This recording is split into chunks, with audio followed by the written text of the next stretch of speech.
Kalau kamu klik video ini, kemungkinan besar kamu adalah sandwich generation yang udah capek banget kerja dari pagi sampai malam, tapi duitnya habis untuk bantuin keluarga. Bantuin orang tua, bantuin adik, bayar cicilan, bayar hutang yang bahkan bukan milik kamu.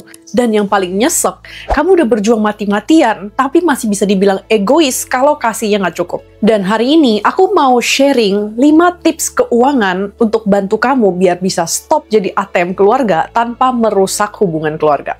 Let's go! Yang pertama adalah save yourself first. Stop kasih uang bulanan ke orang tua. Kalau kamu buat diri sendiri aja nggak cukup, bahkan sampai ngutang. Nah, mungkin banyak banget yang nggak setuju, tapi menurut aku, ya, kamu harus bisa survive dulu sebelum kamu bisa bantu orang lain, termasuk keluarga. Dan justru kalau kamu adalah the breadwinner atau pencari nafkah utama, kamulah yang benar-benar harus survive dan nggak boleh sampai jatuh. Loh, Kel, tapi kalau kayak gitu hubungan keluarga jadi rusak dong. Ya, nggak begitu juga. Tergantung komunikasinya. Nah, sini aku kasih contoh ya. Aku kenal 2 orang, sama-sama sandwich generation. Yang satu, jujur ke orang tuanya, kalau sekarang gaji dia nggak cukup dan bener-bener pas-pasan banget untuk dirinya sendiri, kayak gitu. Dan dia ajak orang tuanya untuk diskusi, bahas bareng-bareng kira-kira solusinya apa dan apa kebutuhan mereka, kayak gitu. Dan yang kedua, dia nggak cerita apa-apa, main transfer aja berapapun orang tuanya minta. Bahkan untuk dirinya sendiri, dia harus ngutang karena duitnya nggak cukup. Sekarang tebak dari antara mereka berdua, mana yang udah berhasil dan bisa rutin bantu orang tuanya? Yang jujur. Kenapa? Karena dia fokus cukupin dirinya sendiri dulu, survive ya, nggak harus sampai mewah atau berkelimpahan. Yang penting cukup dulu, baru dia bantu orang lain. Nah, yang maksa dan sampai ngutang nasibnya gimana? Sampai sekarang, utangnya masih belum lunas, bahkan tambah banyak. Bukan berarti kita nggak boleh bantu keluarga ya, tapi aku selalu ingat kata-kata pramugari di pesawat. Kalau pasang masker oksigen, itu pasang ke diri sendiri dulu, baru bantu orang lain. Kenapa? Karena kalau kamu adalah pencari nafkah utama, dan kamu mencelakakan diri sendiri untuk bantu orang lain, kalian berdua sama-sama jatuh. Tapi kalau kamu selamatkan dirimu sendiri dulu, at the very least, kamu udah pasti survive. Dan kalau kamu sekarang belum mampu bantu uang, kamu masih bisa bantu dengan cara lain. Misalnya kamu bantu urus dokumen, kamu bantu bukain bisnis, atau kamu ajak keluarga kamu untuk buka usaha bareng. Nah, itu tuh hanya bisa ketemu solusinya kalau kamu ajak bicara. Jadi, mulailah dengan jujur dulu. Karena bisa jadi orang tua kamu memang belum tahu aja kondisi kamu sebenarnya itu seperti apa. Sebelum aku lanjut ke tips berikutnya, kalau kamu suka belajar tentang keuangan pribadi atau keluarga, jangan lupa untuk like dan subscribe biar kamu nggak ketinggalan video berikutnya. Tips yang kedua itu naikin income. Oke, kalau kamu udah tahu, kamu harus memprioritaskan untuk cukupkan diri sendiri dulu. Sekarang saatnya untuk mikirin gimana caranya untuk naikin kapasitas, karena kamu gak akan pernah bisa bantu keluarga kamu kalau income kamu segitu-gitu aja. Aku lihat banyak banget orang yang terjebak di generasi sandwich, karena mindset mereka tuh udah kayak gini. Ya udah, income gue cuma segini, terima nasib aja. Kalau kurang, ngutang. Kayak gitu. Padahal solusinya itu naikin penghasilan. Kalau sekarang kamu udah tahu nih gaji kamu pas-pasan, nggak cukup untuk bantu keluarga dan mereka membutuhkan bantuan kamu, ya masa kamu terima nasib dan kamu nggak ngapa-ngapain? Ya cari penghasilan tambahan lah.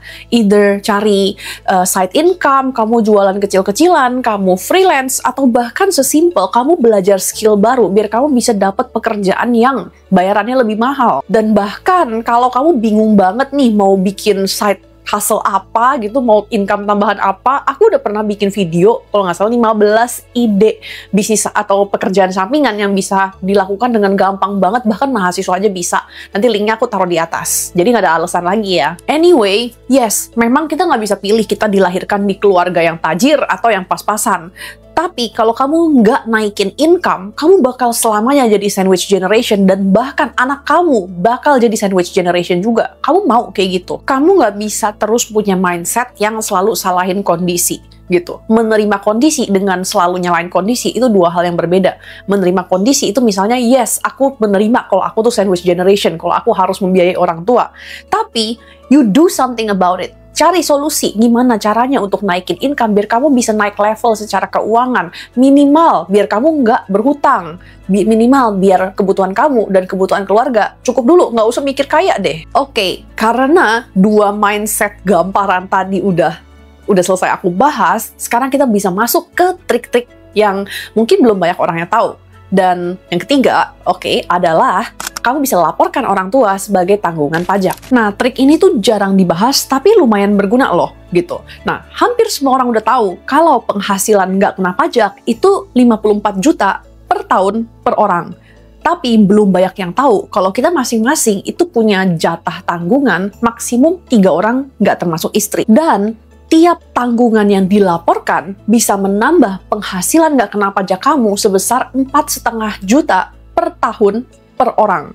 Lumayan banget kan? Dan bisa bantu untuk mengurangi pajak yang harus kamu bayar. Tapi ingat, ini tuh nggak otomatis ya. Jadi kamu harus laporin dulu ke kantor pajak biar status wajib pajak kamu berubah. Misalnya dari TK0 ke TK1, which is 1 tanggungan, atau TK2, 2 tanggungan, atau TK3. Hitungan penghasilan tidak kena pajak yang lengkapnya aku bakal kasih lihat di tabel ini ya. Ini semua beda-beda tergantung kamu tuh single atau married, habis itu meritnya pisah harta atau enggak, dan kamu punya tanggungannya berapa. Nggak percaya? Aku kasih contoh ya. Dulu keluarga aku juga menggunakan strategi ini.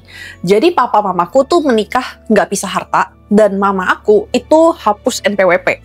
Habis itu papa aku laporin orang tua dia, which is kakek nenek aku, dan aku pas aku masih kecil sebagai tanggungan. Jadi dia bener-bener maksimalkan PTKP dia gitu sampai statusnya menjadi KI 3 atau kawin, habis itu NPWP gabung dan punya 3 tanggungan. Dan PTKP dia itu jadi 126 juta per tahun. Kan lumayan banget ya. Kalau kamu udah biayain keluarga, ya jangan mau boncos pajak juga dong. Trik keempat adalah tolak warisan hutang. Aku lihat banyak banget kenalan aku ya yang sandwich generation itu hidup dalam ketakutan karena mereka takut nih kalau amit-amit suatu hari orang tuanya meninggoy gitu, semua hutangnya bahkan yang nggak pernah dikasih tahu ke anak-anaknya itu bakal diwarisin dan mereka harus bayar lunasin.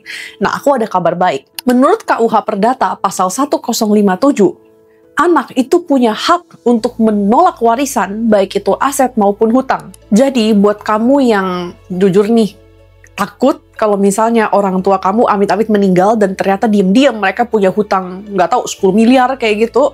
Ingat aja solusinya, kamu masih bisa tolak aja warisan hutang tersebut. Caranya tinggal datang ke pengadilan negeri dan ajukan penolakan warisan. Dan finally, buat sandwich generation yang ada rencana untuk menikah, aku sangat rekomen untuk nikah pisah harta. Ternyata banyak banget orang yang nggak sadar kalau misalnya kamu menikah, itu kamu ada pilihan untuk menikah pisah harta. Nah, kenapa ini bisa membantu sandwich generation? Kalau nih, kamu menikah tanpa perjanjian pisah harta, artinya semua aset dan hutang itu jadi satu. Dan nyeseknya, itu kalau misalnya salah satu pasangan punya hutang yang banyak, pasangan dia bakal ikut keseret. Makanya, aku sangat rekomen buat kamu yang sandwich generation, yang keluarganya mungkin ada hutang, atau bahkan kamu sendiri berurusan dengan hutang, aku sangat rekomen untuk nikahnya pisah harta. Tujuannya simple, biar kamu gak ikut jatuh bersama-sama dengan pasangan kamu. Biar cukup salah satu aja nih yang jatuh kalau misalnya amit-amit terjadi gitu. Ngapain jatuh dua-duanya? Pisah harta tuh bukan berarti pelit atau nggak sayang, justru itu adalah strategi untuk bisa mengamankan keuangan keluarga dan bisa kerjasama untuk protect keluarga. Aku kenal pasangan yang suaminya itu punya hutang 500 juta. Karena dia itu nikahnya nggak pisah harta. Jadi, duit dan aset istrinya itu ikutan habis untuk melunasin hutang tersebut. Kayak gitu. Nah, coba kalau misalnya mereka itu pisah harta. Cukup suaminya aja yang bangkrut. Nah, keluarganya mungkin mereka masih bisa makan atau at the very least survive pakai duit istrinya gitu. Jadi ada backup plan. Anyway, semua ini adalah tips-tips dan juga cerita-cerita yang aku kumpulin dari hasil menyaksikan kehidupan dan perjuangan orang-orang sandwich generation yang ada di sekeliling aku gitu ya. Tapi ini cuman sharing aja gitu.